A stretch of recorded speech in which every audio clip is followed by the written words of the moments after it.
ನಮಸ್ಕಾರ, ನಾನು ರೂಪಾ ದೇವರಾಜ್ ಮಾತಾಡ್ತಾ ಇದ್ದೀನಿ.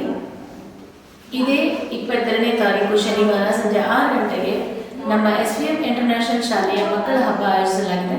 ತಾವೆಲ್ಲರೂ ಬಂದು ಪ್ರೋತ್ಸಾಹಿಸಿ ಮಕ್ಕಳನ್ನು ಆಶೀರ್ವದಿಸಬೇಕಾಗಿ ತಮ್ಮಲ್ಲಿ ಕೇಳ್ಕೊಳ್ತಾ ಇದ್ದೀನಿ. ಇದೇ ರೀತಿ ನಿಮ್ಮ ಸಹಕಾರ ನಮ್ಮ ಜೊತೆಯಲ್ಲಿರಬೇಕು. ಧನ್ಯವಾದಗಳು.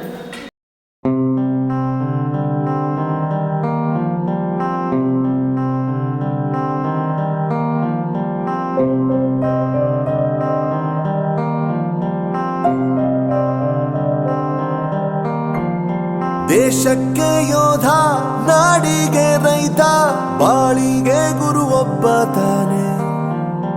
ಅಕ್ಷರ ಕಲಿಸೋ, ಅಜ್ಞಾನ ಅಳಿಸೋ, ಅವನೂನು ಅನ್ನದಾತಾನೆ. ತಪ್ಪು ಸರಿಯ ತಿದ್ದಿ ತಿಳಿ ಹೇಳಿ ಸಮಬುದ್ಧಿ ನಮ್ಮ ಚಿತ್ತ ಶುದ್ಧಿಯಾಗೋ ಹಾದಿ. ಎಷ್ಟೇ ದೂರ ಹೋದ್ರೂ ಮರಿಬೇಡ ನಿನ್ನ ಬೇರು, ನಿನ್ನ ಸಾಧನೆಗೆಲ್ಲ ಇದುವೇ ಆದಿ. ಪಾಠಶಾಲಾ ಪಾಠಶಾಲಾ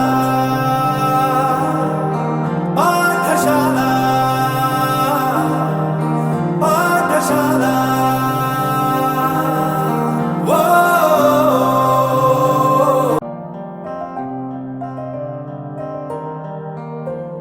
ಪ್ರತಿಯೊಂದು ಮಾತು ಕಲಿತ ಜಾಗ, ಪ್ರತಿ ಹೆಜ್ಜೆ ಗುರುತು ಅರಿತ ಜಾಗ, ಕನಸುಗಳ ಜೊತೆಗೆ ನಡೆದ ಜಾಗ, ಸ್ನೇಹಿತರ ಪ್ರೀತಿ ಪಡೆದ ಜಾಗ. ಎಲ್ಲರೂ ಒಂದೇ, ಇಲ್ಲಿ ಮೇಲೂ ಕೀಳಿಲ್ಲ, ಜ್ಞಾನದ ಹಸಿವಿದ್ದಾಗ ಮೊದಲು ಕೊನೆಯಿಲ್ಲ. ಮನೆಯೇ ಮೊದಲ ಶಾಲೆ, ತಾಯಿನೇ ಗುರುವು, ತಾಯಿಗೂ ಪಾಠ ಹೇಳಿದ ಗುರುವೇ ಅರಿವು. ಎಲ್ಲ ದಾನಕ್ಕೂ ಶ್ರೇಷ್ಠ ವಿದ್ಯೆ ಎನ್ನುವುದನ್ನು ತಿಳಿದ ದೇಶ ನಮದು, ವಿಶ್ವದ ಕಣ್ಣು. ಮುಂದೆ ಗುರಿ ಇರಬೇಕು, ಹಿಂದೆ ಗುರು ಇರಬೇಕು, ನಂಬಿ ನಡೆದರೆ ಸಾಕು ಸಾರ್ಥಕ ಬದುಕು.